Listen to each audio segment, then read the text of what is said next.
In Revenge of the Sith, Darth Vader was born in fire. Mustafar stripped him of his limbs, scorched his lungs, and left him half dead on black sand. Palpatine didn't rebuild him out of mercy.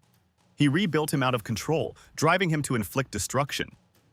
But what if Vader learned that Palpatine never intended him to have real dark side discipline?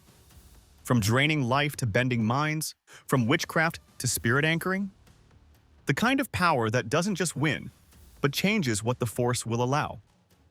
In this version of the story, Vader doesn't stay a prisoner. He becomes the dark side's complete blueprint. Let's begin. The Emperor's training was never education. It was a theater. Vader would leave the Emperor's residence with his armor hot, his joints screaming, his breath tight, because Palpatine always pushed him to the edge, then watched to see how long he could stand there. Sidious showed him just enough to keep him useful, then crushed him under a storm of power to remind him the ceiling was designed. "You hunger," Palpatine would say, voice soft as poison. Good. Hunger makes you obedient. And Vader learned the deeper trap. The Emperor didn't fear Vader's anger. He fed on it. Hatred wasn't a knife aimed at Sidious. It was heat that made Sidious glow brighter. So Vader stopped trying to beat him in the obvious way. He stopped trying to swing harder. He started trying to become something Palpatine couldn't predict. After another lesson that ended with Vader on one knee and lightning crawling across his armor, Vader rose in silence and left without permission. Not rebellion, planning. He understood the truth that mattered most. Palpatine would never teach him everything because knowledge was the leash. So Vader returned to Mustafar and stood over the lava, feeling the heat rise like memory. He remembered having a body that could breathe. He remembered believing power could save people. Then he let that thought burn away. He wasn't here to mourn, he was here to steal. The first place he hit was Sereno. Count Dooku's estate was quiet, in the way graves are quiet. Vader tore through sealed rooms and cold vaults until he found what he came for. Tyrannus's private notes. Not a polished Sith holocron, not some ceremonial relic, but a raw process of how a Jedi Master rewired discipline into darkness. Dooku wrote about meditation that wasn't balanced. It was brooding, sitting still and letting memory crash into you until you stopped flinching, taking grief, pride, humiliation, love, rage, and shaping them into something you could hold without breaking. He wrote about lightning as judgment, something forged, not thrown. He wrote about breaking minds by observing how Jedi pried truths loose, then removing the restraint that made it humane. Vader devoured it. He tried to copy the method. He tried to summon that current into his fingertips. His suit punished him for it. Power rose, stuttered, and died. The lightning flickered once and vanished. His cybernetics returned limitations like an echo. He could feel the Force, but drawing deeply on it was like pulling water through a cracked pipe. Every failure carried the same message. Palpatine hadn't merely saved him. He had built a handicap. Vader stood in his chamber afterward, fists shaking, and understood the engineering behind his suffering. The suit was life support. The suit also a ceiling. So he hunted for a second path. He sent agents into the underworld as rumors, not as Vader. Find Maul. Find what he left behind. Find any trace of knowledge Sidious did not personally ration. Weeks passed. Reports came back thin. Maul wasn't Dooku. He didn't leave libraries. He moved like a storm and disappeared like smoke. Then an offer arrived. An Imperial file slid onto Vader's console by a trembling officer who didn't understand what she'd delivered. A name, a location, and a request for a private meeting. Vader went alone. The woman who greeted him didn't bow like a courtier. She watched him like someone who'd lived through darkness and recognized its shape. "I've heard of your search," she said. Her name was Morgan Elsbeth, an Imperial industrialist with quiet influence and a history the Empire didn't fully understand. Vader felt it immediately. A familiarity with Dathomir, with Night Sister shadows, with the kind of power that didn't come from Sith training halls. "You seek Maul," Morgan continued, "and you're digging in the wrong places. If you have knowledge," Vader said, voice low, "provide it." Morgan didn't flinch. Mandalore is where he ruled. Mustafar is where he fought. But the oldest doors were opened on Dathomir. Not in the open jungle. In places the Empire can patrol for a century and still never find. Dathomir. The name carried cold through the Force. A world steeped in darkness, scarred by war, haunted by what had lived there. "You will take me," Vader said. Quietly, Morgan replied. There's an outpost, there are eyes, but there are also doors that only blood can open. When Vader stepped onto Dathomir again, the sky looked bruised. The air tasted like metal. The jungle was littered with wreckage, broken droids, burned hulls, dead machines left behind like bones. The dark presence here wasn't subtle. It pressed against the mind like a hand. They moved without lights. Morgan guided him through hidden routes, past patrols that never saw them. Anyone who turned at the wrong moment simply didn't turn again. At the edge of an ancient fortress, Vader paused. The coven had been broken. This place should have been dead. And yet inside there was warmth, a dim fire, a sense of attention. Something was awake. Vader ignited his lightsaber and entered. Artifacts lay scattered like remains, carved bone, cracked masks, symbols that still felt sharp. A movement cut the corner of his vision. He turned. A blade met his, and in the red glow he saw a lean figure with tattooed skin and a smile that belonged to an old grudge. Maul. You finally found the right door, Maul said, spinning his weapon with practiced contempt. The Emperor's hound, hunting for a new master. My search is no concern of yours, Vader replied. It is if you want what you came for, Maul said. You feel it, don't you? How carefully he kept you hungry. Vader stepped forward. I can pry it from your corpse. Maul laughed once. You can try. They collided in the dark. Maul fought like a blade thrown fast and low. Vader fought like a hammer, direct, punishing, built to break. Sparks scattered off stone. The force tightened around them as if the fortress itself leaned closer to watch. Maul leapt back from a blow that would have split him. We can do this forever, Vader said, or you can give me what I want. Maul tilted his head, amused.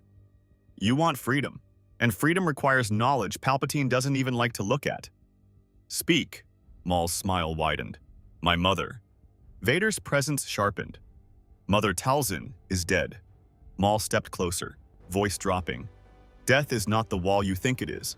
Not here. Not on Dathomir. The dark side leaves echoes, imprints, wounds that never fully close.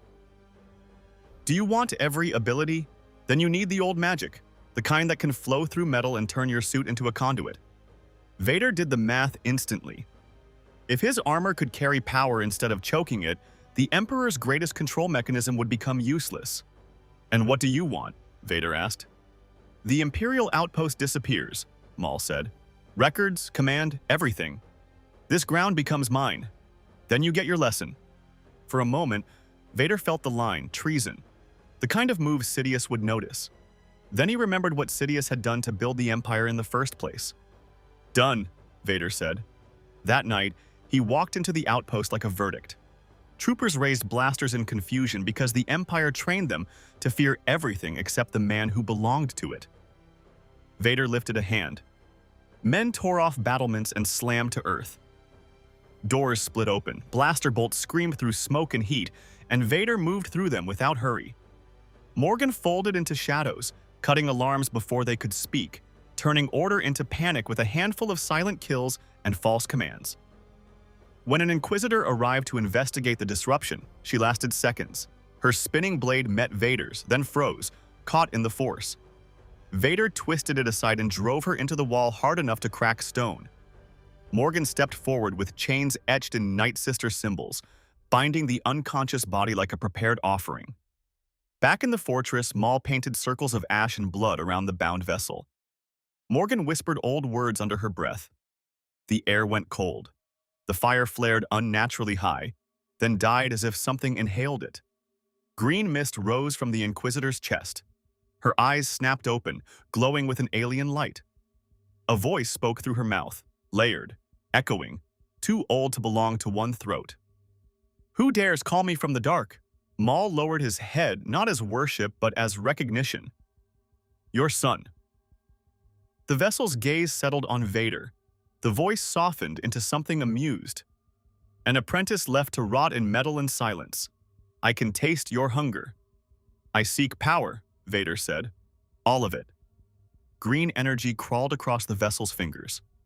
Then I will teach you what your Emperor fears. Not because it is stronger than the light, but because it is easier. And easier always costs more. Kneel. Talzin's echo commanded, and rise new. Vader knelt, and on Dathomir, the darkness answered. Time blurred in the chambers beneath the fortress. Runes pulsed in stone. Old magic clung to the air like smoke. Talzin's echo carved symbols into Vader's armor, turning a prison into a channel. Power began to flow through the suit as if the metal itself had learned how to breathe. When Vader tried lightning again, it didn't flicker and die. It forked, clean, directed, obedient. He learned to raise shields that could hold heat and force at bay. He learned to bend fire into arcs. He learned to twist perception, whispers and false images planted into minds already cracked by fear. He learned to drain life with control, not as spectacle but as survival. And he learned to unleash a force scream that didn't sound like rage, but pressure, something that made bodies forget how to stand. Throughout it all, Talzin's echo kept giving him the same warning in different words. "This is not happiness," she told him once, when his armor steamed after training. "It is appetite." Vader didn't argue. He wasn't seeking joy. He was seeking leverage. When he returned to Coruscant, Palpatine felt the change immediately. Vader bowed as expected, but the force around him carried something unfamiliar, older, stranger, threaded with Dathomiri shadow. "You have been difficult to find," the Emperor said. "My duties took me to the Outer Rim," Vader replied. Palpatine's eyes narrowed. "The force around you swells differently. Unfamiliar." Vader said nothing. The silence stretched until Palpatine smiled. Cold, knowing. "Ambition can be useful, but unchecked, it becomes treachery." "My loyalty is unchanged," Vader answered. "See that it remains so," Palpatine said, then turned as if the conversation bored him. "There is a problem on Jeddah. Saw Gerrera. I want his partisans erased. Not just in body, make rebellion fear the idea of resisting." Vader bowed once. "Then they will be." Years before Jeddah's crisis became a legend whispered across the galaxy, the city was already bleeding. Partisans turned streets into traps. Explosives hid under stone. Crowds became cover. They wanted the Empire to fight on their terms. Vader refused. He moved toward the shape of their command center, ignoring the noise meant to distract him. When explosives detonated beneath his feet, fire swallowed him, and the rebels on balconies cheered like they'd solved the galaxy's biggest problem. Then the smoke cleared. Vader stepped out of it. Runes glowed beneath scorched plating. A shimmering shield held the heat off him like glass holding back a storm. Confusion froze the rebels for half a heartbeat, and that was enough. Lightning lanced upward, striking balconies. Bodies snapped back, cooked where they stood. Blaster fire returned to its owners as bolts curved and reflected in panic. A voice screamed, "Bring me his head!" They charged.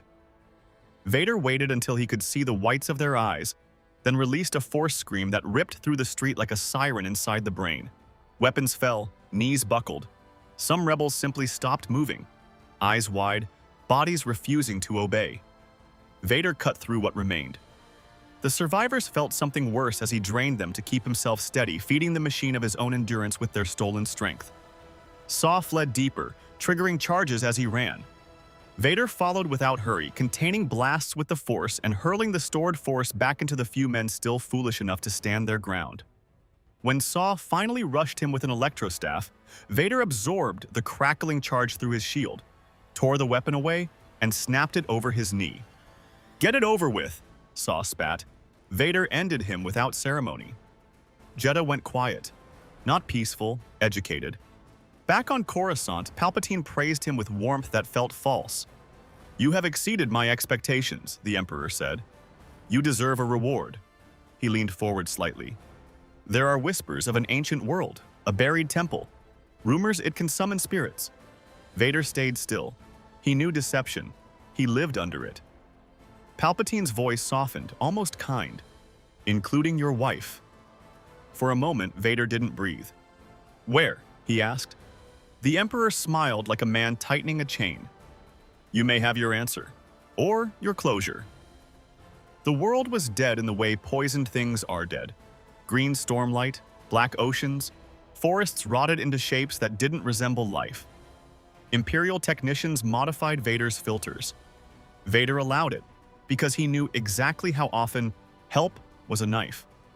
The moment his boots hit the soil, the ground erupted with pale, feral creatures, eyes glowing, bodies half-starved, some wearing tatters that looked like old robes. They swarmed. Vader carved through them. Poison seeped through compromised filtration. His breathing stuttered. He kept moving anyway, balancing failing systems by draining the life of the creatures he killed. Fire and lightning cleared waves that should have buried him. Then the vision started. Padme's voice in the shadows. Her face is reflective metal. Soft laughter that felt like a hand pressing on a wound. "Anakin," the voice murmured. It led him into the temple. At the center, there was no altar of reunion, no sanctum, no Padme, only bones. Vader fell to one knee as his respirator rasped unevenly, and he understood the real cruelty. Palpatine hadn't brought him here to give him hope. He'd brought him here to watch him break. "You lied," Vader said into the empty air. Only then did he feel it. Tampering, subtle and deliberate, built into the respirator so failure would look like the planet's fault instead of the Emperor's hand. Rage surged. Vader refused to feed it into Sidious's advantage. Instead, he reached for the other door, the one carved into his armor. He pressed his palm to the runes and chanted in an ancient Dathomiri tongue, words forced out through failing breath. "Sisters of Shadow," he rasped, "return to me." Green fire erupted from the cracked altar. Talzin's echo formed in the flame, not fully alive but real enough to act. Morgan appeared like a blade pulled from hiding. Maul stepped into the ruin with a grin that didn't belong to rescue. "You were naive," Talzin's echo said, "but you are not weak." "Help me," Vader demanded. Green threads of Ichor magic lashed out, stabilizing his spine, sealing cracks, reinforcing his failing breath behind a shield that didn't care what was machine and what was flesh. His armor glowed with fresh sigils, held together by borrowed power. Then the force shifted. Palpatine arrived like a storm with a mind. He stood in the temple doorway, cloak unmoving, eyes bright with satisfaction. "How convenient," he murmured. "All my problems in one room." Lightning exploded outward. Maul staggered. Morgan raised her staff. Talzin's echo strained to hold a shield. Vader forced himself upright, lightsaber igniting with a hiss that sounded like refusal. "Traitors," Palpatine said softly. "Failures. You will all burn." They rushed him together, a clash of red light, green magic, and crackling hate. Palpatine moved like a shadow with teeth, throwing bodies back with invisible force, shrieking with power that shattered stone. Vader pushed through it without roaring, without feeding the old game. He raised a shield and absorbed lightning until it steamed into mist. He stepped forward, runes blazing, and struck with a blow charged with magic, force power, and will be sharpened by years of pain. Palpatine slammed into the far wall, robes burning, body sparking. Not dead, but shaken. Vader turned the temple itself into a weapon. The feral creatures hissed in the shadows, drawn by the scent of power. Vader bent their hunger with dark command and sent them swarming into Palpatine's space, forcing the Emperor to waste power killing them while seconds bled away. "Move," Vader ordered. Morgan dragged Maul. Talzin's echo covered them. Vader held the rear, shield up, refusing to die the way Palpatine had planned. They escaped into the storm. Maul did not stay after that. Obsession pulled him back into the galaxy's cracks, toward the one name that still ruled his thoughts. Kenobi? Vader let him go. Maul was a blade, not a foundation, and Vader had taken what he needed. Back in Imperial space, Vader didn't declare war. He built inevitability. He used his position as Palpatine's right hand like a knife in soft places. Governors who hesitated found their secrets extracted and turned into leverage. Officers who worshipped the Emperor too loudly vanished into accidents with no witnesses. Rebel cells collapsed under fear, not just blaster fire, as Vader learned to shape perception until rumor did the work of fleets. In the quiet hours, he refined the last parts of the arsenal. Telekinesis became architecture. Doors didn't open, walls folded, bridges collapsed, starfighters and hangars lifted and shattered as if gravity had changed its mind. And when he chased the oldest legend of all, denying death, he didn't treat it like a guaranteed miracle. He treated it like Sith persistence, spirit anchoring, will bound to places and objects, a refusal to vanish cleanly. It wasn't peace. It was persistence. And the cost remained. Every time he used draining to sustain himself, the hunger grew. The dark side didn't fill a void. It expanded it. In meditation, Vader sometimes saw the galaxy like a web. Light threaded through living things, darkness coiled around it like vines choking a tree. And in the cold that followed those visions, a voice seemed to whisper from the shape of the dark itself. Balance is an illusion. Peace is a lie. Vader would open his eyes to an unchanged chamber and understand the real meaning of mastery. Not happiness, untouchability. And untouchability meant isolation. Palpatine sensed the shift and began laying traps, watchers, contingencies in every shadow. But Vader's mind had become a fortress. He learned to hide intention behind stillness. He learned to make ambition quiet enough to survive. The rebellion felt it too. Cells stopped trusting each other. Messages were doubted. Leaders vanished. Not because Vader fought every battle openly, but because he turned fear into a system and let it do the work first. And still, in the center of all that power, Vader remained haunted by the one thing the dark side never truly delivered: Padme. He could throw lightning, break minds, bend perception, refuse death in fragments and echoes, but he couldn't resurrect what he'd destroyed inside himself. So when the day finally came that Vader returned to Coruscant after months of quiet preparation, his steps were calm. His breathing was steady. Not because he had found peace, because he had found certainty. Palpatine sat in darkness as Vader entered, as if waiting in a room that already belonged to him. "You have grown," the Emperor said, eyes narrowing. Vader's helmet tilted. "You taught me hunger." Palpatine's fingers twitched, lightning threatening, then hesitating, because he remembered the temple and the moment his lightning didn't end the problem. "And what do you think hunger earns you?" Palpatine asked. Vader stepped forward, voice even. "An end." For a heartbeat, the room held its breath. Then Palpatine smiled, and the smile carried fear behind it for the first time. "Try," the Emperor whispered. Vader didn't ignite his saber. He didn't roar. He didn't offer Sidious the old, predictable fuel. He simply lifted his hand, and the air changed. Because Vader had not collected tricks. He had learned the dark side's real gift: control. And in this version of the story, control is what finally kills the leash. What if Darth Vader mastered all dark side force abilities? Maybe the Empire wouldn't need super weapons.